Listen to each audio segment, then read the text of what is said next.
ተማሪዎች እንደምን ቆያችሁ? እኔ ደህና ነኝ፣ እግዚአብሔር ይመስገን። ይሄ አንትሮፖሎጂ ቻፕተር 2 ስለ አንትሮፖሎጂ ብራንቾችን አራት የአንትሮፖሎጂ ሜጀር የሆኑ ብራንቾችን የምንመለከትበት ፓርት ነው። በዚህ ፓርት 1 ላይ ዩኒቱን ለመጨረስ እንሞክራለን። ከዚህ በፊት የሰራናቸው የፈረስት የሰከንድ ሴሚስተር ፍሬሽማን ኮርሶች ፋይናል ሚድ ኤግዛሞች አሉ እና ሳብስክራይብ፣ ላይክ፣ ሼር በማድረግ ቤተሰብ ሁኑ። ይሄ የሚጠቅም ነገር ነው። አንዳንድ ጊዜ የማይጠቅም ነገሮችን ሰብስክራይብ እያደረግን ነገር ግን የሚጠቅሙ ነገሮች ላይ ብዙ ፎከስ እንትን አንልምና ሰብስክራይብ፣ ላይክ፣ ሼር ማድረግን እንዳትረሱ በትህትና እንጠይቃችኋለን። ካረጋችሁ ቴንክስ። ወደ ሀሳባችን እንገባለን።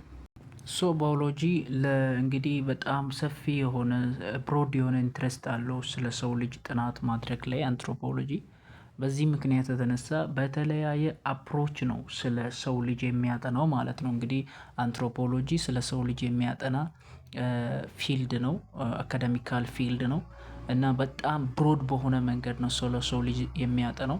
ይህን በሚያጠናበት ጊዜ ስለ ሰው ልጅ ባዮሎጂካሊውን፣ ሶሻሉን፣ ካልቸሩን፣ ታሪካውን፣ ቋንቋውን፣ አተሳሰቡን፣ ማቴሪያል ነገሮቹን፣ ቴክኖሎጂውን፣ የተለያየ ባህላዊ እሴቶቹን በሙሉ ጠቅለል አድርጎ የሰውን ልጅ ሁለመናዊ የሰውን ገጽታ የሚያጠና ስለሆነ እነዚህን የሰውን ገጽታ በሚያጠናበት ጊዜ ለማጥናት እንዲመቸው ወደ አራት ተከፍሏል ማለት ነው። የአንትሮፖሎጂ ብራንቾች። የመጀመሪያው ሶሾ ካልቸራል አንትሮፖሎጂ፣ ሁለተኛው ሊንግስቲክ አንትሮፖሎጂ፣ ሶስተኛ አርኪኦሎጂካል፣ አራተኛው ደግሞ ፊዚካል አንትሮፖሎጂ ይባላል። እያንዳንዱን በተራ እንመለከት። መጀመሪያ ግን ሶሾ ካልቸራል አንትሮፖሎጂ የሚለው ኮንሰፕት ብራንች ኦፍ አንትሮፖሎጂ ስለምን ይዛል የሚለውን እንመልከት። በዋናነት ይሄኛው ሶሾ ካልቸራል አንትሮፖሎጂ የምንለው የመጀመሪያው ብራንች ኦፍ አንትሮፖሎጂ የምንለው ይሄን ጥያቄ መልስልናል። ሶሳይቲ ምንድን ነው? ካልቸር ምንድን ነው? እና ካልቸርን እንዴት ማወቅ እንችላለን? ከዛ ሶሾ ካልቸራል አንትሮፖሎጂን እንዴት ማወቅ እንችላለን የሚለውን እነዚህን ነገር ይመልሱልናል ማለት ነው። በተለይ ይሄ ሶሾ ካልቸራል አንትሮፖሎጂ የምንለው ብራንች ኦፍ አንትሮፖሎጂ ማለት ነው። እና ይሄ ሶሾ ካልቸራል ስንል ሁለት ነገሮችን ይዛል። ይሄ ሶሾ ካልቸራል የምንለው ሁለት ነገርን ይዛል። ሶሻል አንትሮፖሎጂ እና ካልቸራል አንትሮፖሎጂ ናቸው። እነዚህ ሁለቱም በጣም ላርጀስት ፊልድ ናቸው በአንትሮፖሎጂ ውስጥ ትልቁን ሰፊ የሆነ የጥናት ዘርፍ የሚይዙ ናቸው እና ሁለቱም የሚያወሩት ስለ ሰው ልጅ ማህበረሰባዊነትና ስለ ሰው ልጅ ባህላዊነት ነው። እና ስለ ሰው ልጅ ማህበረሰባዊነት የሚያጥነው ይሄ ሶሻል አንትሮፖሎጂ ነው። ስለ ሰው ልጅ ባህላዊ ነገሩን ፓርት የሚያጥነው ይሄ ካልቸራል አንትሮፖሎጂ ነው። እና ሶሻል አንትሮፖሎጂ በሚያጠናበት ጊዜ እንግዲህ ስለ ሶሻል ያጠናል ብያቸዋለሁ። ስለ ሰው ማህበረሰባዊነት ግን ማለት ነው። ማህበረሰባዊነት ማለት የሰዎች ስብስብ ሲሆን ተመሳሳይ የሆነ የህይወት ስርዓት ያላቸው፣ ባህል ያላቸው እና ተመሳሳይ የሆነ የህይወት አይነት ያላቸው የሰዎች ግሩፕ ምን ይባላል? ሶሳይቲ ይባላል ማለት ግን ተመሳሳይ የሆነ ካልቸር ባህል ያስፈልጋቸዋል ማለት ነው። ሶሻል አንትሮፖሎጂ ስለ ሶሻል በሚያጠናበት ጊዜ ስለ ባህላቸው ያጠናል። ስለ ማቴሪያል ፓርታቸው ማለትም ስለ ቅርጻ ቅርጾቻቸው ሊሆኑ ይችላሉ። ሰዎች ስለሰሩት ቅርጻ ቅርጽ ያልሆኑ ፓርቶቻቸው አለ አይደል? እንደ ሃይማኖት፣ እንደ ቋንቋ እና እንደ መሳሰሉት ነገሮች ነን ማቴሪያል የሆኑ አሉ። ስለነሱ አሁን ሰዓት ላይ የሚኖሩ ማህበረሰቦች ምን አይነት ባህል፣ ምን አይነት ቋንቋ አላቸው ስለሚለው ያጠናል። እሱ ብቻ ሳይሆን ይሄ ሶሻል አንትሮፖሎጂ የምንለው ስለ ሰው ልጅ ሰው ከሰው ጋር ስላለው ሪሌሽን ያጠናል።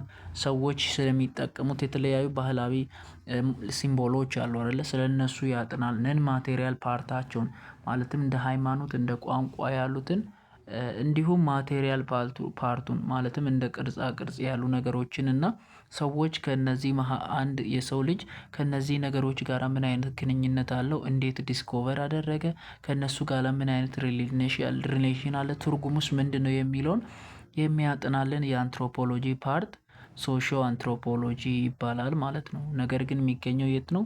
በሶሻል ካልቸራል አንትሮፖሎጂ ማለት ነው። ይሄኛውን ፓርት ነው ስንመለከት የነበረው። አሁን ደግሞ ካልቸራል አንትሮፖሎጂ ምን አይነት ገጽታ ይዛል?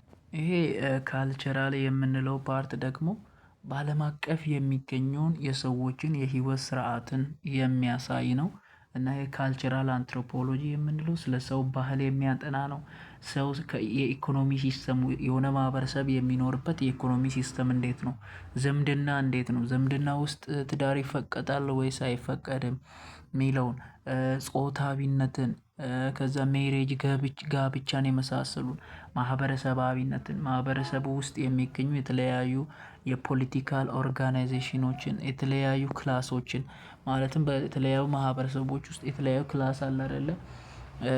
ማነር ክላስ አለ ማርጊናላይዝድ የሚደረግ የተናቀ የተጠላ እንደዚህ አይነት አሉ።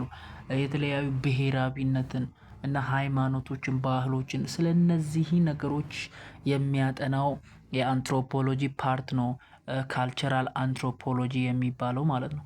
እና ካልቸራል አንትሮፖሎጂ በጣም ትኩረት ሰጥቶ መረዳት የሚፈልገው ለሰው ማስረዳት የሚፈልገው ማህበራዊነትና የባህል ልዩነት በአለም አቀፍ ላይ እንደሚገኝ የባህልና የሶሻል ወይም የማህበረሰባዊነትና የባህልነት ልዩነቶች በአለም አቀፍ እንደሚገኝ ማስረዳት ይፈልጋል። ሶ ይሄ ካልቸራል እና ሶሾ ካልቸራል አንትሮፖሎጂ የምንለው ጥናት በሚያካሂድበት ጊዜ ኢትኖግራፊክ እና ኢትኖሎጂ የምንለውን የሪሰርች መትዶችን ይጠቀማል። እያንዳንዱን እንመለከት ኢትኖግራፊ እና ኢትኖሎጂ ምንድነው የሚለውን? በኢትኖግራፍ አፕሮች ወይም ሪሰርች መትድ ሶሾ አንትሮፖሎጂካል ሪሰርች ያካሂዳል ስንል ምን ማለታችን ነው? የሚከተለው ምን አይነት ነው? አንደኛ ወደ አንድ ማህበረሰብ ይሄድና ያ ማህበረሰብ እንዴት እንደሚኖር እንዴት እንደሚበላ እንዴት እንደሚጠጣ ዳይሬክትሊ ማለት ነው ዳይሬክትሊ ወደ እነሱ ይሄድና ፊልድ ወርክ ነው ከእነሱ ጋራ ሄዶ ያሳልፋል። ይበላል ይጠጣል እንዴት እንደሚናገሩ እንዴት እንደሚያወሩ እንዴት እንደሚጫወቱ ባህላቸው ካልቸራቸውን ከእነሱ ጋራ እየተላመደ ከእነሱ ከዛም በኋላ ምን ያደርጋል? ይሄን በሚያደርግበት ጊዜ ወደ ፓርቲኩላር ሶሳይቲ ነው የሚሄደው ወደሆነ ማህበረሰብ ይሄድና ዲቴል የሆነ ምንን ይሰበስባል ኢንፎርሜሽን ካልቸሩን እየሰበሰበ ያን የሰበሰበውን ከዛም በኋላ ምን ያደርጋል ማለት ነው? ይጽፈዋል ማለት ነው። በተለያየ መጽሐፍ አድርጎ ይጽፈዋል። ኦርጋናይዝ ያደርገዋል አናላይዝ ያደርገዋል ጋዘርድ ያደርጋል ዳታዎችን ይሰበስባል የሰበሰበውን ዳታ አናላይዝ ያደርጋል ይተረጉማቸዋል ከዛም በኋላ ቡልድ አፕ ያደርግና እንደ መጽሐፍ ያሳትማል ማለት ነው። አያችሁ ኤትኖግራፊካል የምንለው ወደ አንድ ማህበረሰብ ሄዶ ከሆነ ማህበረሰብ ጋር እየበላ እየዋለ እየጠጣ ውሎን እያደረገ ስለ ማህበረሰቡ ጥልቅ ጥናት ካደረገ በኋላ እዛ ጋር ያደረገውን ሀሳብ አምጥቶ በመጽሐፍ ላይ ይጽፍና መጽሐፉን አሳትሞ እስኪደርስ ድረስ ማለትም ሄዶ ከእነሱ ጋር ውሎ መጽሐፉን እስኪያሳትም ድረስ ከእነሱ ጋር የሚያሳልፍበት የሪሰርች መተዱን ወይ ኢትኖግራፊ የሚባለው ፈተና ላይ የሚመጣ ነው። ቀጥታ ይመጣል የኢትኖግራፊ የሚባለው ኮንሰፕት ስፔሻሊ መርሳት የሌለባችሁ ዳይሬክትሊ ኤክስቴንሲቭ ፊልድ ወርክ ነው የሚለው አይጠፋም። ፊልድ ወርክ ነው ማለት ከእነሱ ጋር ሄዳችሁ የምታሳልፉበት የምትውሉበት ነው ማለት ነው። ዳይሬክትሊ ቀጥታ ከእነሱ ጋር ማለት ነው። ሌላኛው ደግሞ ኢትኖሎጂ የሚባል ነው። ይሄ ኢትኖሎጂ የሚባለው ኢትኖግራፍ ላይ ዳታዎች ተሰብስበው ኦሬዲ ሰዎቹ ጋር ሄደው ውሎ አድሮ ስለነሱ ከተማረ በኋላ ዳታ ሰብስበው መጽሐፍ ጽፏል አይደለ? ኢትኖሎጂ የሚባሉ ደግሞ የተጻፉ መጽሐፍቶችን ላይብሬሪ ላይ ተቀምጦ እያነበቡ ስለተለያዩ ከተለያዩ ካልቸሮች የተጻፉ መጽሐፍቶችን እየወሰደ ስለ ካልቸሮች እያጠና ኮምፓራቲቭ ስቴዲ ኦፍ ዘ ኮንቴምፖራሪ ካልቸራል ሶሳይቲ ዌር ዘይ ሜይ ቢ ፋውንድድ የተገኙ የካልቸር ስለ ካልቸር እና ስለ ሶሳይቲ የተገኙ የተለያዩ መጽሐፍቶችን እያነበበ ኮምፔር ያደርጋል። ኮምፔር የትኛው ነው እንዴት ነው እያለ ኤግዛማይን ያደርጋል ይፈትናል ኢንተርፕሬት ያደርጋል። ማለትም ስለተነበቡ እነዚህ ስለተጻፉ መጽሐፍቶች ጀርባ ስላሉ ትርጉሞቻቸው አናላይዝ እያደረገ በቃ አጠቃላይ ከኢትኖግራፊ የተገኘው አለ። ኢትኖግራፊ ማለት ቅድም ሰውየው ከእነሱ ጋር ውሎ አድሮ የጻፈው መጽሐፍ ነው። ከዛ የተገኘውን ሀሳቦችን ኮምፔር እያደረገ ላይብሬሪ ተቀምጦ በቃ እያነበበ መተንተን ብቻ ነው የዚህኛው የሪሰርች መተድ። ያ የተጻፉ መጽሐፍቶችን እያነበበ አንዱን ከሌላው ጋራ ምን እያደረገ ኮምፔር ማድረግ ነው። ዋና ሀሳቡ ምንድን ነው ከተባለ አንደርስታንዲንግ ሃው ሶሻል እና ካልቸራል ሲስተም ወርክ፣ ማህበረሰባዊነት እና ባህላዊነት አንድ ላይ እንዴት ተጣምሮ ይሰራሉና በዓለም አቀፍ ያለው የካልቸር ተመሳሳይነት እና የካልቸር ልዩነቶች ምንድን ነው የሚለውን ነው የሚያጠነው። በቃ ላይብሬሪ ተቀምጦ ከዛ ጀነራል የሆነ ፕሪንሲፕል ይሰጣል። አጠቃላይ የሆነ ምንን ስርዓትን ይሰጣል። ጀነራል የሆነ ፕሪንሲፕል ካልቸራል ፕሪንሲፕልን ይሰጣል። በቃ ባህል ማለት ይሄ ነው ይላል። ምክንያቱም ተቀምጦ ብዙ ስለተነተነ ከዛ ከተቀመጠበት ተነስቶ አንድ ነገር ላይ ኮንክሉዥን የሚደርስበት ወይ ነው የኢትኖሎጂ የሚባለው። ስለዚህ ስለ ኢትኖሎጂ እና ስለ ኢትኖግራፊ እና ስለ ኢትኖሎጂ ኮምፓሪዥን ስናደርግ አንደኛ ኢትኖግራፊ የምንለው ቀጥታ ሄደ ከሰዎቹ ጋራ ፊልድ ትወቅና ኮሌክት ታደርጋለ ዳታን።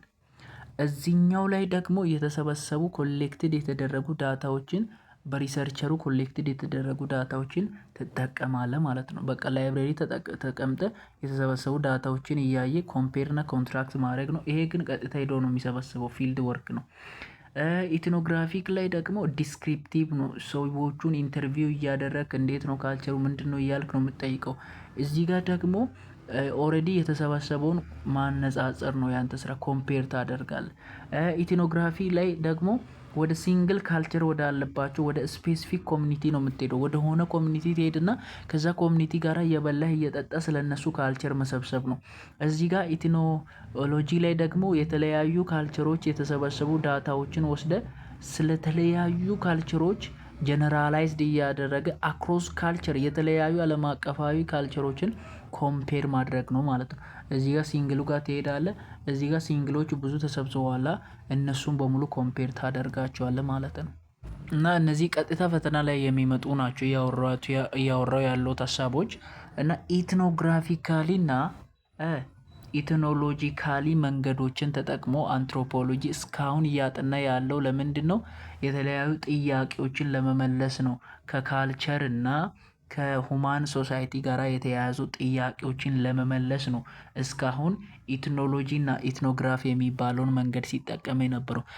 እነዚህን ከካልቸር እና ከሶሳይቲ ጋር የተያያዙ ጥያቄዎችን ለመመለስ ሶሾ ካልቸራል አንትሮፖሎጂ በውስጡ የተለያዩ ብራንቾችን አስቀምጧል፣ ለመመለስ እንዲመቸው ማለት ነው። ከአርት የሚነሱ ጥያቄዎችን ለመመለስ አንትሮፖሎጂ ኦፍ አርት በመባል የሚታወቅ ነው። ይሄኛው ፓርት ነው ከአርት የሚመጣውን ከሶሻል እና ከካልቸራል የተያዙ አርቶች ሲመጡ አንትሮፖሎጂ ኦፍ አርት የሚባለው ይመልሳል። ስለ ከተማዎች ጥያቄ ሲነሱ ኡርባን፣ ፖለቲካል፣ አንትሮፖሎጂካል፣ ሪሊጂየስ፣ ኢኮሎጂካል፣ ሪሊጂየስ፣ ሜዲካል አንትሮፖሎጂ፣ ኢኮኖሚካል አንትሮፖሎጂ፣ ዲቨሎፕመንታል አንትሮፖሎጂ፣ ዲሞግራፊክ አንትሮፖሎጂ፣ ፊዚዮሎጂካል አንትሮፖሎጂ የሚባለው ይሄ የብራንች ኦፍ ሶሾ ካልቸራል አንትሮፖሎጂ ውስጥ የሚገኙ ከካልቸር እና ከሶሳይቲ ጋር የተለያዩ ጥያቄዎች ሲነሱ በእነዚህ ላይ ቤዝድ ሆኖ ምናምን ሊመልሱ ስፔሻላይዝድ የተደረጉ የሶሾ ካልቸራል አንትሮፖሎጂ ሰብ ዲቪዥን ናቸው ማለት ነው። እና እነዚህ ሁሉ በአንትሮፖሎጂ ውስጥ አፕላይድ የሚደረጉ ናቸው ማለት ነው። አፕላይድ የሚደረጉ ናቸው በተለያዩ ኤሪያዎች ውስጥ። ስለዚህ የመጀመሪያው የአንትሮፖሎጂ ብራንች ሶሾ ካልቸራል አንትሮፖሎጂ የሚባለው ይሄ ነው። ሁለተኛው አሁን ደግሞ በዚህኛው የምንመለከተው ሊንግስቲክ አንትሮፖሎጂ የሚባለው ነው። ይሄ ብራንች ኦፍ አንትሮፖሎጂ ነው እና የሚያጠናው ስለ ቋንቋ ነው። እና ቋንቋን ምን ብሎ ነው ዲፋይን የሚያደርገው? ላንጉጅ አስ ዋን ኦፍ ሁማን ሞስት ቋንቋ ማለት አንዱ የሰው ልጅ ካራክተር ሲሆን እና ቋንቋን አንድ የሰው ልጅ ካራክተር ነው፣ አንዱ የሰው ልጅ ካራክተር ነው ብሎ ይወስዳል ቋንቋን። ቋንቋን በመጠቀም ደግሞ የሰውን ልጅ መረዳት ይፈልጋል። ቋንቋን በመጠቀም ማለት ነው። ቋንቋን ርዕሱ አድርጎ የተነሳ ቋንቋን በመጠቀም የሰው ልጅ ማወቅ ስለሚፈልግና ቋንቋን ራሱ ምን ብሎ ነው የሚያስበው? የአንድ ካልቸር ምንጭ ነው ብሎ ስለሚያስብና ቋንቋ የሚባለው አንዱ ባህላዊ ልምምድ ነው ብሎ ስለሚያስብና እንዲሁም በማህበረሰቡና በአንዳንድ ካልቸሮች ውስጥ ቋንቋ ራሱ ባህላዊ ልምምድ ነው ብሎ ስለሚያስብ ነው ማለት ነው ስለ ቋንቋ የሚያጥነው። እሱ ብቻ ሳይሆን ቋንቋ እንደምታውቁት ኢንፎርሜሽንን ትራንስሚት ለማድረግ ነው ቤዚካሊ የሚጠቅመው። የሰው ልጅ ግን በቋንቋ ብቻ ይስማማሉ ማለት አይደለም። የሰው ልጅ የተለያዩ መግባቢያ መንገዶች አሉት። በሳውንድ ይግባባል ማለትም በቋንቋ እንዳልነው። በቦዲ ላንጉጅ ይግባባል ማለትም ገስቸር ብለን አሁን ሂድ ስትለኝ በጣት ና ስትለኝ በጣት በአይን መጥቀስ ምናምን እንደዚህ አይነት ነገር ቦዲ ላንጉጅ ይባላል። እና በራይቲንግም ይግባባል የሰው ልጅ ማለት ነው። አንትሮፖሎጂ እንግዲህ አናሎጂ ስንፈጥር ጂን የሚባለው ከሰው ልጅ አንድ ጂን ወደ አባቱ ከአባት ከእናቱ ወደ ልጁ ትራንስሚት ያደርጋል አይደለ? ጂን ማቴሪያል እንደ ዲኤንኤ እንደ አርኤንኤ እንደ አሌል የመሳሰሉ ነገሮች ከአባት ወደ ህፃን ትራንስፈርም እንደሚያደርገው አናሎጂውን ስንመለከት ተመሳሳይነቱ ቋንቋ እንዲሁም ከአንድ ትውልድ ወደ ሌላ ትውልድ የሚተላለፈው በምንድነው? በባህል በኩል ነው ማለት ነው። ስለዚህ ቋንቋ ከአንድ ሰው ወደ ሌላ ሰው የሚተላለፍ ካልቸር ባህላዊ የሆነ ጂን ነው ማለት ነው። ባህላዊ የሆነ ስፔሽ ነው ማለት ነው። አንትሮፖሎጂ ግን ስለ ላንጉጅ ያጠናል ስንል ሴቨራል የሆኑ ነገሮችን ኢሹዎችን ያነሳል። ስለ ቋንቋ መነሻ ያወራል። ቋንቋ ከባህል ጋር ከቋንቋ ከካልቸር ጋር ቋንቋ ከሰው ሀሳብ ጋር ምን አይነት ግንኙነት እንዳለው ያወራል። እሱ ብቻ ሳይሆን ቋንቋ የሚባለው የሰውን ማንነትና የሰውን ሀሳብ እንዴት ሊገልጽ ይችላል የሚለውን ለማጥናት በተለያየ ዲቪዥን ውስጥ ይከፍላሉ ለማጥናት እንዲመቻቸው ማለት ነው። እና ስትራክቸር በአጠቃላይ በአራት ነው የሚከፈለው። ስትራክቸራል እና ሂስቶሪካል እና ኢትኖ ሊንግስቲክ እና ሶሻል ሊንግስቲክ ተብሎ ይከፈላል። ስትራክቸራል ሊንግስቲክ ከሚለው እንጀምር። እሺ ይሄ ስትራክቸራል ሊንግስቲክ የምነው የሊንግስቲክ አንትሮፖሎጂ ብራንች የሆነው የሚያጠናው ስለ ቋንቋ ፓተርኑን ነው። ማለትም ግራመሩን ነው የሚያጠናው።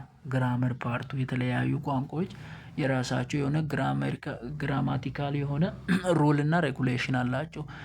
ስለነዚያ ግራማቲካል ስለሆነው ፓተርናቸው ማለትም ስለ ፎኒያቸው ስለ ሌክሲካል ኤንድ ስለ ሴንቴክስ የሆነው እነዚህ ስለ ሴንቴንስ ስለ ግራመር ፓርቱ ኦብጀክቲቭ ሳብጀክቲቭ ፓርቱ የቱ ጋር ነው የሚመጣው፣ ቨርቡ የቱ ጋር ነው የሚመጣው፣ ፕሮናኑ ፓርት ኦፍ ስፒቹ እንዴት ነው የሚለውን ስለነዚህ ስለተለያዩ ቋንቋዎች የሚያጠናልን ነው። ይሄ ስትራክቸራል ሊንግስቲክ ብለን የምንጠራው እና ይሄ ስትራክቸራል ሊንግስቲክ ብለን የምንጠራው ቅድም እንዳልኳችሁ ሎጂካል ስትራክቸሩ የአንድ ቋንቋ እንዴት ነው፣ አንድ ቃላትን በየት ቦታ ፖዚሽኑ የቃላ ወርዶቹ የት ነው የሚለውን፣ ሳውንዶቹ ድምጾቹ እንዴት ናቸው እና ሁሉም አንድ ላይ ተሰብስበው እንዴት ሚኒንግፉል የሆነ ኮሚኒኬሽን እንድናደርግ ያደርገናል የሚለውን ነው ስትራክቸራሉ የሚያጠናው።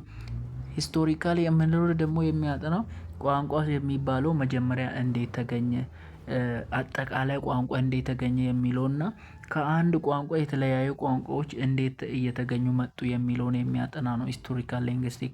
እና ፎከስ የሚያደርገው የተለያዩ ቋንቋዎችን ያወዳድራል። የተለያዩ ቋንቋዎችን በተለያየ ክላሲፊኬሽን እየሰጠ በተለያዩ ግሩፕ ውስጥ እያስቀመጠ ታሪካዊ ይዘቱን የሚያጠናልን ነው ማለት ነው ሂስቶሪካል ሊንግስቲክ የምንለው ማለት ነው። እሺ ሌላኛው ደግሞ ሶስተኛው ኢትኖ ሊንግስቲክ የምንለው ነው። ይሄ የሚያጠናው ኤግዛሚንም የሚያጠናውም ስለ ግንኙነት ነው። ስለ ባህልና ስለ ቋንቋ ግንኙነት የሚያጠና ነው። እና ቋንቋን በጣም ቤዚክ ነገር አድርጎ ነው የሚወስደው ይላል። ምን ካልቸር የካልቸርን ማንነት እና ስለ ሰው ልጅ ቢሄቨርም ስለ ካልቸርም ለማውራት ቋንቋ የሚባለው ያስፈልገናል የሚል ነው። እና ቋንቋ ካለ ነው ስለ ራሳችንም ማውራት የምንችለው ስለ ካልቸራችንም ማውራት የምንችለው በተለያዩ ቮካብለር ማለት ነው። ስለዚህ ቋንቋን መካከል እና በካልቸር መካከል ስላለው ግንኙነት የሚያወራ ኢትኖ ሊንግስቲክ ነው የሚባለው። እሱ ብቻ ሳይሆን ቋንቋ የሚባለው የሰውን አስተሳሰብ እንዴት አፌክት ያደርጋል፣ ባህላችንን እንዴት አፌክት ያደርጋል፣ ያለውን ሪያሊቲ ኤክስፒሪየንሳችንን እንዴት የተለያዩ የእኛን ሁለመናዊ ገጽታ ቋንቋ አፌክት ያደርጋል የሚለውን አጠቃላይ ግን በካልቸር እና በላንጉጅ መካከል ስላለው ሪሌሽን ነው የሚያጥነው። ይህም ፈተና ላይ ይመጣል። እሺ ከኢትኖ ሊንግስቲክ ቀጥሎ አራተኛ ሶሾ ሊንግስቲክ ነው። ብዙ ጊዜ ኢትኖ ሊንግስቲክ እና ሶሾ ሊንግስቲክ መካከል ይወዛገቡና መበላት ይፈጠራል። ሰው ይውላችሁ ሶሾ ሊንግስቲክ የሚባለው የሚያወራው ስለ ቋንቋ ልዩነቶች ነው። ሊንግስቲክ ቫሪዬሽን እንዴት ተፈጠረ? አንድ ቋንቋ እንኳን ቢኖር በዓለም አቀፍ ደረጃ የተለያዩ የቋንቋ ልዩነቶች እንዴት ተፈጠሩ የሚለውን ነው ሶሾ ሊንግስቲክ የሚያወራው። እሱ ብቻ ሳይሆን እንደ ምክንያት አድርጎ የሚያቀርበው እንደ ጂኦግራፊካል አቀማመጥ ነው። ለምሳሌ ሀዋሳ አካባቢ ያለው፣ አዲስ አበባ አካባቢ ላይ ያለው፣ መቀሌ አካባቢ ያለው ሰዎች የሚያወራው መቀሌ አካባቢ ላይ ትግርኛ፣ ሀዋሳ ሲዳምኛ፣ አዲስ አበባ አካባቢ እንደ አማርኛ እንደ ኦሮምኛ ያሉ ይወራሉ። ሶ በጂኦግራፊካል አቀማመጥ እንደዚህ ልዩነቶች መጥተዋል ብሎ እንደ ምክንያት ያስቀምጣል። እና እሱ ብቻ ሳይሆን በተለያዩ ሶሻል ኮንቴክስት ወይም በተለያዩ ማህበረሰቦች ዘንድ የቋንቋ አጠቃቀም ልዩነት እንዴት ተፈጠረ፣ ማለትም ዘይቤ የሚባለው አለ አይደለ? ለምሳሌ በሀዋሳ ዙሪያ ላይ የሚኖር ሰውና ከሀዋሳ ወጣ ብሎ ገጠራማ አካባቢ የሚኖረው ሰው የሚያወራው የሲዳምኛ ቋንቋ ተመሳሳይ አይደለም። በዘይቤ ይለያያል ማለት ነው። ሲዳምኛን ከሆኑ ነው እያለ ግን በዘይቤ ይለያያል። ሰው ይሄ ነገር እንዴት ተፈጠረ የሚለውን የሚያወራልንና አንድ ሰው ቋንቋን የሚጠቀመው ሰውዬ እንዴት ያን ቋንቋ ተጠቅሞ ሶሻል ግሩፑን፣ ፕሮፌሽን፣ ስራውን፣ እሱ የሚገኝበትን ግሩፑን እንዴት ሊያብራራ ይችለዋል የሚለውን የሚያጠናልን ነው ሶሾ ሊንግስቲክ የሚባለው። አራተኛው የአንትሮፖሎጂ ብራንች የሆነው አርኪኦሎጂ ነው። አርኪኦሎጂ የሚለው ቃል ከግሪክ የመጣ ቃል ነው። አርኪዮስ ኤንድ ሎግ ከሚለው ነው። ትርጉሙ ስላለፉ ሰዎች ማምራት፣ ስቴዲ ኦፍ ዘ ሁማን ፓስት፣ ስላለፉ ሰዎች ማጥናት ማለት ነው። እና አንትሮፖሎጂ ይሄን በሚያደርግበት ጊዜ ያለፉ ሰዎች ሲኖሩ የነበሩበትን ህይወት የሚያጠናበት ብራንች ኦፍ አንትሮፖሎጂ ነው። እሱ ብቻ ሳይሆን ከዚህ በፊት ሰዎች ሲጠቀሙ የነበሩ ቅሬታ አካሎችን ተጠቅመው የዛ ዘመን ሰዎችን ታሪክ የሚያውቁበት መንገድ ነው እና ፎከስ የሚያደርጉበት ምንድነው አርኪኦሎጂስት ውስጥ ሂስትሪ ከተጻፈበት ጊዜ ጀምሮ ያለው እና ሂስትሪ የሚባለው ራሱ ከመጻፍ በፊት የሰው ልጆች ሲኖሩ የነበሩበትን ህይወት ነው። እሱን ደግሞ ህይወት በጣም አናላይዝ ማድረግ ይፈልጋሉ። ማቴሪያላቸው እንዴት ነበር ሲጠቀሙ የነበሩበት ነገር እና ያ ሲጠቀሙ የነበሩበት ግን አሁን ማይጠቀሙበት ያኔ ሲጠቀሙ የነበሩበት እንዴት ነበረ ብለው ምን ያገኛሉ? የተለያዩ ኢንፎርሜሽን ያገኛሉ ስላለፈው ባህል፣ ስላለፈው ካልቸር ማለት ነው። ይሄን በሚያደርግበት ጊዜ ይሄን ስላለፈው ነገር ለማወቅ አንትሮፖሎጂ 3 ነገርን ይጠቀማል። አርቲፋክት፣ ፊቸርስ እና ኤኮፋክት የሚባል ነው። 3ቱንም እንመልከት። አርኪኦሎጂስቶች ስላለፉት ነገሮች፣ ስላለፉ ሰዎች ታሪክ፣ ሂስትሪ፣ ካልቸር ኢንፎርሜሽን የሚያገኙበት ወይ ነው ይሄ 3ቱም መንገድ። እሺ የመጀመሪያው አርቲፋክት ስንል ምን ማለት ነው? ከዚህ በፊት የነበሩ ሰዎች ሲጠቀሙ የነበሩ ነገሮችን ተጠቅመው ሲጠቀሙ የነበሩ ነገሮች ለምሳሌ የተለያዩ መሳሪያዎችን፣ የተለያዩ ወርቆችን፣ ሀብሎችን፣ የተለያዩ ጋሻዎችን ይጠቀማሉ። የተለያዩ እንስራዎችን፣ እነዚህን ነገሮች ይዙና ኦኬ በወቅቱ የነበሩ ሰዎች እነዚህን ይጠቀሙ ነበር ብሎ ስላለፉ ሰዎች ካልቸር ፓስት የሚያውቁበት መንገድ ነው ማለት ነው። ስለ ኖርማቸው፣ ስለ እምነታቸው፣ ስለ ቫልዩዋቸው፣ ስለ እሴቶቻቸው እነዚህ ማቴሪያል ተጠቅመው የሚያገኙበት ወይ ነው ይሄ አርቲፋክት የሚባለው። ግን ይሄ ቱሎቹ ሰዎቹ ራሳቸው የሰሩ መሆን አለባቸው። ሰዎቹ ራሳቸው የሰሩ ናቸው። ይሄ ፊውቸርስ የሚባለው ወይ ሰዎቹ የሰሩ ናቸው ወይ በተፈጥሮ የተገኘ ነገር ነው። ነገር ግን ከአንድ ቦታ ወደ ሌላ ቦታ ሊንቀሳቀስ የማይችል ነው። ለምሳሌ ጥንታዊያን ሲጠቀሙ የነበሩ ህንፃዎችን፣ ሀውልቶችን የተለያዩ ስቴሎችን እነዚህ ሰዎች ከአንድ ቦታ ወደ ሌላ ቦታ ማንቀሳቀስ የማይቻሉ ነገሮች አሉ። እነሱ ነገሮችን በማየት የፓስትን ሰዎች የባለፉ ሰዎች ታሪክ የምናጠናበት መንገድ ነው ማለት ነው። ኤኮፋክትስ የሚባለው ደግሞ ይሄ ሰው ሰራሽ አይደለም፣ ኦርጋኒክ የሆነ በኢንቫይሮንመንቱ ውስጥ ያለ ነገር ግን ለብዙ ዘመናት እዛ ሰፈር የቆየ ነገር ማለት ነው። እንደ አፈር ያለ አፈር ለምሳሌ ሰው አይደለም የሰራው በተፈጥሮ የተሰራ ነው። ሶ አፈርን ተጠቅመው በአፈርን ሲጠቀሙ የነበሩትን ሰዎች መተንተን የአኒማሎችን ቀንዶች፣ ፕላንቶችን እነዚህን አይተው ኦኬ ከዚህ በፊት እንደዚህ አይነት ሰዎች ይኖሩ ነበር ይላል። ሶ አሁን ፈተና ላይ እንዴት ነው የሚመጣው? ይኸውላችሁ ሰው ሰራሽ ያልሆነው ይሄኛውን ኤኮፋክት ነው። በኢንቫይሮንመንት እና በኦርጋኒክ የሆነውን ይሄ ፊቸርስ የሚባለው ከአንድ ቦታ ወደ ሌላ ቦታ ማንቀሳቀስ የማንችለውን፣ ይሄ ደግሞ ከአንድ ቦታ ወደ ሌላ ቦታ ማንቀሳቀስ የምንችለው ነው። ዶንት ፎርጌት። አርኪኦሎጂ በውስጡ ሁለት አይነት ሰብ ዲቪዥን ይዛል፣ ሰብ ፊልዶችን ይዛል። ፐር ሂስትሪ ከሂስትሪ ከመጽሐፍ በፊት ያሉ ፓርቲ የሚይዝ ነው። ፐር ሂስትሪ አንትሮፖሎጂ ይባላል። ሂስትሪ መጽሐፍ ከተጀመረ ወዲህ ያለውን ታሪክ የሚይዝ ሂስቶሪካል አንትሮፖሎጂ ይባላል። ይህ ሂስትሪ ከመጽሐፍ በፊት የነበረው አንትሮፖሎጂ ከ6000 ዓመት አንስቶ እስከ 2.5 ሚሊዮን ወደ ጀርባ ሄዳችሁ ማለት ነው እስከዚያ ያለውን ታሪክ የሚያጠናበት ነው። ይህን ታሪክ የሰውን ታሪክ የሚያጠናበት የአርኪኦሎጂ አንትሮፖሎጂ ብራንች ነው ማለት ነው። እና ይሄን በሚያጠናበት ጊዜ የሰውን ማቴሪያል ፓርቶችን ማለትም የሰው ልጅ በወቅቱ ሲጠቀም የነበሩትን ማቴሪያል ቅሬታዎችን፣ ቁሰ ቅሬታዎችን በመጠቀም የሚያውቁበት መንገድ ነው ማለት ነው። እና በዚህ ጊዜ ሳይንቲስቶች በጣም ጥልቅ የሆነ ሳይንቲፊክ የሆነ ሲስተማቲክ የሆነ የምርመራ ዘዴዎችን ተጠቅሞ ያለፉ ዘመናቶችን በጣም ለረጅም ጊዜ የቆዩ የሰዎችን ታሪክ፣ የሰዎችን እድገት፣ ባህል፣ ቋንቋ የሚረዱበት መንገድ ነው። ሌላኛው እንግዲህ የአርኪኦሎጂስት ሳብ ዲቪዥን የነበረው ሂስቶሪካል አርኪኦሎጂ ነው። ሂስቶሪካል አርኪኦሎጂ ታሪክ ከጀመረበት ጊዜ ጀምሮ ስላሉ ሰዎች የሚያጠና ነው እና ይሄ ደግሞ ስለ ሰዎች ካልቸር የሚያጠና ነው። ይሄ ሰዎች ካልቸር ደግሞ የተጻፈውን መጽሐፍ የጀመሩ በቃ ስለ ካልቸራቸው ስለ ባህላቸው በተለያየ መንገድ ጽፎ ስላስቀመጡ ሰዎች የሚያጠና ነው እና የእነሱ ታሪክ ዶክመንትድ የተደረገ ነው፣ የተጻፈ ናቸው። ምክንያቱም ጽሁፍ ከተጀመረ ጊዜ ወዲህ ያለውን ታሪክ የሚያጠና ስለሆነ ማለት ነው።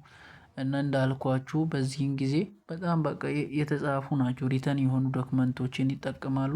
አርቲፋክቹዋል የሆኑ ሪሜንቶችን ማለትም እንደ ኦርናመንት ያሉ እንደ ምንድነው ይሄ እና የጥንት ሰዎች ሲጠቀሙ የነበሩ እቃዎች ማለት ነው። አጠቃላይ እነሱን የሚያካትት ነው እና እነዚህን ነገሮችን ተጠቅመው ነው ወደ ሂስቶሪካል ፓርታቸው የሚመጡት ማለት ነው። እና ይሄን ነገር ደግሞ ብዙ ጊዜ ጥቅሙ እንደዚህ አይነት ሂስቶሪካል አርኪኦሎጂስቶች ይሄን መንገድ መከተላቸው ዋና ጥቅሙ ካልቸራል ሄሪቴጆችን እና ሂስቶሪካል ቦታዎችን ወይም ባህላዊ የሆኑ ቅርጾችን እና ታሪካዊ ስፍራዎችን ለረጅም ጊዜ ሳይጠፉ ማኔጅ እንድናደርግ ማለት ነው። ወይም ካልቸራል ሪሶርች ማኔጅመንት ባህላዊ ሀብቶችን ማኔጅ እንድናደርግ የሚጠቅመን መንገድ ነው ማለት ነው። እኛ ለጥናት ብለን ከፈልናቸው እንጂ አርኪኦሎጂ እንደገና በብዙ ቦታ ይከፈላል፣ በብዙ ቦታ ስፔሻላይዝድ ይደረጋል። ለምሳሌ ክላሲካል የሆነ አርኪኦሎጂ የሚባለው አለ። ጥንት የነበረውን ዘመናዊነትን የጥንትን ዘመናዊነት የሚያወራ ማለት ነው። ኢትኖ አርኪኦሎጂ የሚባል አለው። እሱም ኤግዛሚን የሚያደርገው አሁን ያሉ ካልቸሮችን፣ አሁን ያሉ ሰዎች የሚጠቀሙት ካልቸር፣ አሁን ያሉ ማህበረሰቡ የሚከተለው የህይወት ስርዓት ድሮ ለነበረው ምን አይነት የህይወት ስርዓት ነጸብራቅ ነበረ የሚለውን የሚያጠና ነው። እና ይሄ ካልቸር ደግሞ እንዳይጠፋ ማኔጅ ፕሪዘርቭ ስለማድረጉ ሄሪቴጅ ማናጅመንት በመባል ስፔሻላይዝድ ይደረጋሉ ማለት ነው። እና ኢትዮጵያ ደግሞ በኖርዝ በኩል በሳውዝ በኢስት በኩል በተደረገው ጥናት መሰረት ዓለም አቀፍ ላይ ጥንታዊያን ሲቪላይዝድ በሆኑ ሀገራት ውስጥ ተርታ እንድትሰለፍ አድርጓታል። በዚህ ኤሪያዎች ላይ የተገኙ የስልጣኔ መረጃዎች ማለት ነው። እና ደግሞ ወደፊት ምን ተብሎ ይታመናል? አርኪኦሎጂ በእንደዚህ አይነት ጥናት ከተጠና ኢትዮጵያ ውስጥ የተሻለ ነገር ይገኝና የተሻለ ኢትዮጵያን ይረዳታል በቱሪዝም በተለያዩ ነገር ተብሎ ይጠበቃል። አራተኛውና የመጨረሻው የአንትሮፖሎጂ ብራንች የሆነው ፊዚካል ኦር ባዮሎጂካል አንትሮፖሎጂ ይባላል። ይሄ የሚያጠናው የሰው ልጅ ባዮሎጂካሊ እንዴት ኢቮሉት እያደረገ መጣ፣ አሁን ወዳለበት የሰው ልጅ በዘግመ ለውጥ እንዴት መጣ የሚለውን እና አሁን የሚገኘው የሰው ልጅ ልዩነቶች የመልክ፣ የከለር፣ የቋንቋ፣ የባህል የተለያዩ የሰው ልጅ ልዩነቶች በዓለም አቀፍ ላይ የሚገኘው ከየት መጣ፣ አሁን ላይ ያለው ልዩነት ከየት መጣና የሰው ልጅ አጠቃላይ አሁን ወዳለበት እንዴት መጣ የሚለውን የሚያጠናልን ነው የፊዚካል ኦር ባዮሎጂካል አንትሮፖሎጂ የምንለው። እና ይሄን በሚያጠናበት ጊዜ ሁለት ነገር እነዚህ ባዮሎጂካል ኢቮሉሽን እና ኮቴምፖራል ፊዚካል ቫሪዬሽንን ሁለት ነገር ኢንፍሉዌንስ አድርጓል ይላል። ባህልና የምንኖርበት ኢንቫይሮንመንት አሁን ላይ ያለውን ባዮሎጂካል ኢቮሉሽን እና አሁን ላይ የሚገኘውን የሰው ልጅ ልዩነቶችን ያመጣው ሁለቱም ነገር ነው ብሎ የሚናገር ነው። እነዚህን ማለትም አሁን ያለው የሰው ልጅ ልዩነት ከየት መጣ የሚለውንና ሰው ልጅ አጠቃላይ አሁን ወዳለበት እንዴት መጣ የሚለውን ለመመለስ የተለያዩ ስፔሻላይዝድ የተደረጉ ኤሪያዎች አሉ። ለምሳሌ እንደ ፕላንት አንትሮፖሎጂ የሚባለው የጥንት የሰው ልጅ ዘግመ ለውጥ የሚያጠና፣ ሁማን ጂነቲክስ የሚባል፣ ፖፑሌሽን ጂነቲክስ የሚባል፣ ሁማን ኢኮሎጂ የሚባል፣ ሁማን ግሮዝ ዲቨሎፕመንታል አንትሮፖሎጂ፣ ሁማን ዲሞግራፊ፣ ፎሬንሲክ አንትሮፖሎጂ፣ ፕራቶሞሎጂ የሚባሉ እነዚህ ስፔሻላይዝድ የተደረጉ የፊዚካል ኦር የባዮሎጂካል አንትሮፖሎጂ ሳብዲቪዥኖች ናቸው። ግን መመለስ የሚፈልጉት ምንድን ነው? አሁን ሰዓት ላይ የሚገኘው የሰዎች ልዩነት ከየት መጣና አሁን ወዳለበት የሰው ልጅ እንዴት በባዮሎጂካል ኢቮሉሽን መጣ የሚለውን ለመመለስ ነው። እሱ ብቻ ሳይሆን በተለያዩ ኤሪያዎች ላይ ነው የተለያዩ ችግሮችን ፕሮብሌሞችን ሶልቭ ለማድረግ ይሄ ባዮሎጂካል ኦር ፊዚካል አንትሮፖሎጂ የምንለው ስፔሻላይዝድ የሚያደርገው። ለምሳሌ በጤናው ኤሪያ ላይም ስፔሻላይዝድ ያደርጋል። በኢንዱስትሪ ላይ ፊዚካል ፊትነሶችን አናላይዝ ከማድረግ አንፃር፣ የተለያዩ መረጃዎችን ከማቅረብ አንፃር በተለያዩ ወንጀል ኤሪያዎች ላይ እና በተለያዩ ክርክሮች እና የተለያዩ የማንነት ልዩነት ማንነትን ባለማወቅ የሚነሱ ፍርድ ቤት ላይ የሚከሰቱ የተለያዩ ክርክሮች አሉ። እነሱ ደግሞ ለወንጀል የሚሆን ወንጀለኛን ለመለየት የሚሆኑ መረጃና ማስረጃዎችን በማቅረብ አንፃር የተለያየ አፕሊኬሽን አለው ማለት ነው። እሱ ብቻ ሳይሆን አጠቃላይ ኢንጀነራሊ ይሄ ባዮሎጂካል ወይም ፊዚካል አንትሮፖሎጂ የምንለው የሚያጠና ወይም አናላይዝ የሚያደርገው ወይም የሚገልጸው የሚተነትነው ስለ ሰው ህዝብ ወይም ስለ ሰው ልጅ ሲሆን እንዴት ነው አንድ ለሰው ልጅ የመረዳት ሜካኒዝምን ይሰጣል። ስለ ሰው ልጅ ኢቮሉሽን ሰው ልጅ እንዴት ኢቮሉት እያደረገ መጣ ስለሚለው ነገር መረዳትን የሚሰጥ ነው። ስለ ሰው ልጅ ሁማን ኢቮሉሽን ብቻ ሳይሆን ባዮሎጂካል ቫሪዬሽን አሁን ሰዓት ላይ ያለው የከለር፣ የቋንቋ፣ የተለያዩ ልዩነቶች አሉ። የእነሱ ልዩነት ምክንያት ይሰጣል። እሱ ብቻ ሳይሆን ባዮ ካልቸራል አዳፕቴሽንም ይሰጣል ማለትም አንድ ሰው የሆነ ኤሪያ ላይ በሚኖርበት ጊዜ ያን ኤሪያ አዳፕት ያደርጋል አይደለ? አዳፕት ሲያደርግ ደግሞ ፊዚካል የሆነ የተለያዩ ቫሪዬሽን ያመጣል ማለት ነው።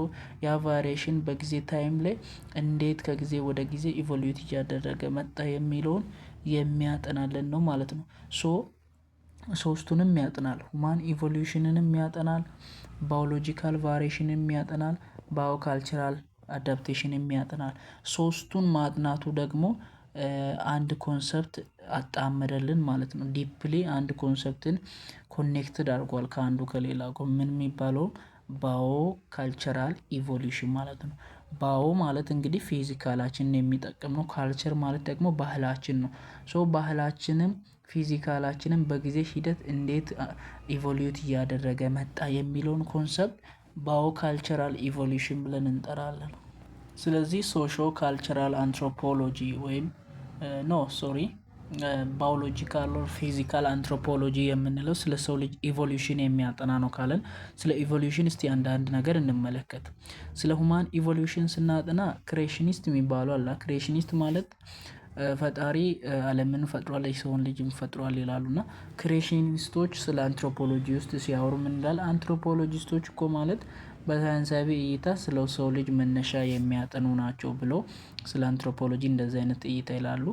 እና ልክ ነው። አንትሮፖሎጂ አንዳንድ ጊዜ በተለይ ባዮሎጂካል አንትሮፖሎጂስት የሚባሉ ወይ ፊዚካል ወይ ባዮሎጂካል አንትሮፖሎጂስት የሚባሉ ስለ ሰው ልጅ ለማጥናት በጣም ጥልቅ የሆነ ኢንትረስቲንግ አላቸው። ስፔሻሊ ስለ ሰው ዝግመ ለውጥ ምን በሚል ሀሳብ ኢቮሉሽናል ፐርስፔክቲቭ በሚለው ወይም በዘግመ ለውጥ ማጥናት የሚፈልጉት የሰውን ልጅ አሁን ወዳለበት እንዴት መጣ በሚለው ወይ ነው። ስለ ኢቮሉሽን ነው ይሄ ባዮሎጂካል አንትሮፖሎጂስቶች ማጥናት የሚፈልጉት። ኢቮሉሽን ማለት እንግዲህ እንደምታውቁት ግራጁዋል የሆነ ቼንጅ ነው። ከጊዜ ወደ ጊዜ የሰው ልጅ የተለያየ ጂኔቲካል ስትራክቸሩ ከጊዜና በቦታ እየተለያየ ሲሄድ ነው። በጀነራል ስፒኪንግ ምን ማለት ነው? ኢቮሉሽን ማለት ቼንጅ ኢን ጂን ማለት ነው። በውስጥ ያለው የጂኖች መቀያየር ፍሪኩዌንስሊ ማለት ነው። በአንድ ፖፑሌሽን ኢቮሉሽን ብለን እንጠራለን። ሶ ባዮሎጂካል አንትሮፖሎጂስቶች ማጥናት የሚፈልጉት ስለ ሰው ልጅ በክሬሽኒስቶች ቪው ሳይሆን በሳይንቲፊክ ቪው በሆነ መንገድ በኢቮሉሽናል ፐርስፔክቲቭ ነው ማለት ነው። እንግዲህ ስለ ኢቮሉሽን ስናወራ የሚነሳው ሰውዬ ያለ እንግዲህ ቻርለስ ዳርዊን የሚባል ነው ስለ ኢቮሉሽን ቲዮሪ ለመጀመሪያ ጊዜ ያመጣው እና ስለ ኢቮሉሽን ዋና ምክንያት ነው ብሎ ናቹራል ሴሌክሽን እና ሰርቫይቫል ናቹራል ሴሌክሽንን ነው በዋናነት የሚያመጣው። ናቹራል ሴሌክሽን ማለት አንድ ኦርጋኒዝም በሆነ ኤሪያ ውስጥ ላይ በሚቆይበት ጊዜ ኤሪያው ለራሱ የሚሆነውን ብቻ ሲያስቀር ማለት ነው። ያ ኤሪያ ለምሳሌ ጥቁርና ነጭ የሆኑ ጥንቸሎች የሆነ ሰፈር ይኖራሉ ወይ ፀሐይ በበዛበት ኤሪያ ይኖራሉ ብላችሁ ሰዱ። ፀሐይ ሁሌ በምትወጣበት ጊዜ ላይ ይሄ ጥቁሮቹ ፀሐይ ሙቀት ስለበዛ እየጠፋ እየሞቱ ይሄዱና ነጮቹ ደግሞ እየበዙ ይሄዳሉ። እንግዲህ ነጭ ሪፍሌክት ስለሚያደርግ ማለት ነው። ናቹራል ሴሌክሽን ነው ማለት ነው። ናቹራሊ ይሄ ነጩ ሴሌክትድ ተደርጎ እዛ ኤሪያ ላይ ኖረ፣ እነዛ እየሞቱ መጡ። እንደዚህ አይነት ናቹራል ሴሌክሽን ለኢቮሉሽን ዋና ምክንያት ነው የሚል እይታ አለው። ሰርቫይቭ ኦፍ ፊተስት እዛ ኤሪያ ላይ ሰርቫይቭ ለማድረግ ሲሉ ኦርጋኒዝሞች የተለያዩ ዘግመ ለውጥ ውስጥ ይገባሉ የሚል ኮንሰፕትን ያነሳል። ልክ ቅድም እንዳልኳችሁ ባዮሎጂካል ኦር ፊዚካል አንትሮፖሎጂ የሚያወጣው ስለ ባዮሎጂካል ቫሪዬሽን ነው ብለናል። ዳርዊን ቻርልስ ደግሞ ባዮሎጂካል ቫሪዬሽን ከየት መጥቷል ይላል። የመጣውማ ከሴክሹዋል ሪፕሮዳክቲቭ ኬዝ ነው። አንዱ የሆነ ኤ የሚባለው እንስሳ ከቢ ጋራ ሲገናኝ፣ ቢ ከሲ ጋር ሲገናኝ፣ ሲ ከዲ ጋር ሲገናኝ፣ ዲ እንደገና ሄዶ ከኤ ጋር ሲገናኝ፣ እንደዚህ አይነት ግንኙነቶች ሲኖሩ ባዮሎጂካል ቫሪዬሽን ከዛ ተፈጥሯል የሚል እይታ አለው። ቅድም እንዳልኳችሁ ናቹራል ሴሌክሽንን እንደ ቤዚክ ፋክተር ይወስዳል ማለት ነው ለኢቮሉሽን። ኢቮሉሽን የተከሰተው ናቹራል ሴሌክሽን የሚባለው ነገር ስላለ ነው ይላል። እና ኢቮሉሽንን እሱ ዲፋይን ሲያደርግ ምን ይላል? ኢቮሉሽን ማለት ፕሮሰስ ነው። የምን ፕሮሰስ ነው?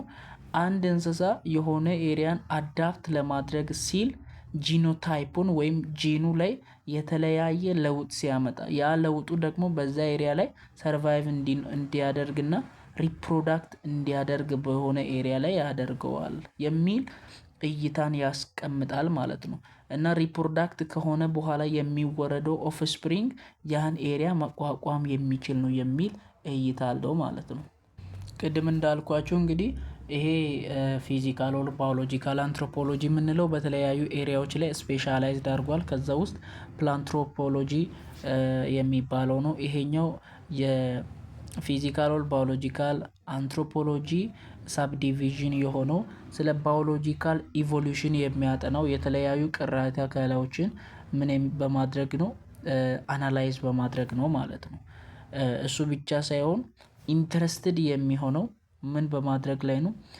ከዚህ በፊት የነበሩ ነገሮችን ለማወቅ የተለያዩ ሰዎች ሲጠቀሙ የነበሩ ቅሪተ አካሎችን በመሰብሰብ ሪኮርድ በማድረግ አሁን ባለው ዘመናዊ ሰዎች እና ከዚህ በፊት በነበሩ አያቶቻችን መካከል ያለው ሚስ የተደረገው ጄኔቲካል ሊንኬጆች ምንድን ናቸው የሚለውን ያጥናል ማለት ነው። እና በዚህ ሪሰርች መትድ መጠን እንግዲህ በኢስት አፍሪካ ላይ በግሬት ሪፍት ቫሊዩ ላይ የሰው ልጅ መገኛነት ሊረጋገጥ ችሏል ማለት ነው፣ እንደ አንትሮፖሎጂ ማለት ነው። እና በዚህ ኤሪያ ላይ እንደ አውስትራሎፒቲኮ አፋሪያንስ የሚባሉ እንደ ሉሲ እና እንደ ዲንክነሽ የመሳሰሉ አፋር ላይ ነበር የተገኙት። እንደምታውቁት ኢትዮጵያ በዚህ ምክንያት የተነሳ የሰው ልጅ መገኛ ተብሎ ነው የሚጠራው። እሱ ብቻ ሳይሆን በአፍሪካ ብቻ የተገኘ ሳይሆን በኢትዮጵያ እና በአፍሪካ ብቻ ሳይሆን በሚድል ኢስት፣ በዩሮፕን፣ በኤዥያ፣ በአውስትራሊያ እና በአሜሪካ አካባቢም ተገኝተዋል ተብሎ ይገለጻል ማለት ነው። ሌላኛው ደግሞ ፐርማንቶሎጂካል ስቴዲ የሚባለው ማለትም ምን አይነት ጥናት ነው? አጠቃላይ ስለ ሰው ባዮሎጂካል ፓርቱ እና ስለ ሰው ልጅ ቢሄቨሩ የሚያጠና ሲሆን ስለ ሁማን ኢቮሉሽን እና ስለ አዳፕቴሽን ስለ ሰው ልጅ ባዮሎጂካል እና ቢሄቨራል ስለሆነው ፓርቱ በማጥናት ስለ ሰው ልጅ ሁማን ኢቮሉሽን እና አዳፕቴሽን የሚያጠና ነው። እና ዋና ኢንተርፕሬት ማድረግ ነው ዋና ሀሳቡ። ምን በማድረግ የሰበሰቡ አጽሞችን እነሱን ኢንተርፕሬት ማድረግ እና ከዚህ በፊት አያቶቻችን ከዚህ በፊት የነበሩ አያቶች እንዴት ኢንቫይሮንመንታቸውን አዳፕት አድርጎ ሲኖሩ እንደነበረ እና እንዴት ኮንዲሽኑን ቻሌንጁን አዳፕት አድርጎ ሲኖሩ እንደነበረ የሚያጠናልን የባዮሎጂካል ኦር ፊዚካል አንትሮፖሎጂ ሳብዲቪዥን ነው። በቻፕተር እንግዲህ በሚቀጥለው ስሪ ስለ ካልቸር ፉል ቪዲዮ እንመለከታለን። በሞላ ጎደል ቻፕተር 2 ይሄን ይመስል ነበረ። ሰብስክራይብ አድርጉ፣ ሼር አድርጉ፣ ላይክ አድርጉ። ይሄን አይቼ ነው ደግሞ ቻፕተር 3 ነው የምሰራላችሁ። ይሄን ካደረጋችሁ ጥሩ ነው። በሚቀጥለው የሐዋሳ ዩኒቨርሲቲውንም የሌሎች ዩኒቨርሲቲዎችንም ፈተናዎችን እንሰራላችኋለን። መልካም ጊዜ